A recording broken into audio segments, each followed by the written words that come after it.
बहुत अरसे बाद नाजिश और me are going somewhere to meet our family friends. और यूजुअली इसको मेरे से शिकायत रहती है कि इतनी बिजी रूटीन में seriously we have to take time out for our self too. अगर ये ना हो तो एक वक्त आता है आप क्रॉनिकली बड़े स्ट्रेसेस और डिप्रेशन का शिकार हो जाते हैं। डेफिनेटली ब्रेकआउट, थोड़ा सा ब्रेक होना और फैमिली के साथ ब्रेक होना और फैमिली का आपस में एक दूसरे के साथ बॉन्डिंग स्ट्रॉन्ग होना, दैट्स वेरी इंपॉर्टेंट। और ये ऐसे वीकेंड्स होते हैं जब आप थोड़ा सा टाइम निकालो, निकालने भी चाहिए।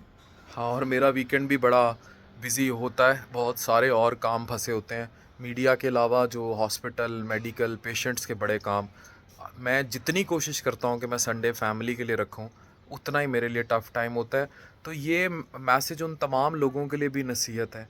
मेरा जितना भी स्टाफ हो, I tried maximum to keep them free on Sunday. यही वो वजह है कि वो कई सालों से मेरे साथ हैं और वो कई साल और मेरे साथ सारी ज़िंदगी रहेंगे। The reason being, pay them good and give them time to give. जब संडे है तो वो उनका भी संडे है। ये चीज़ हम लोग नहीं सोचते। इवन लोग प्लम्बर, कारपेंटर या कोई भी, दुनिया में ये कॉन्सेप्ट नहीं। दुनिया में वेकेशन का भी कॉन्सेप्ट है और संडे का भी कॉन्सेप्ट है।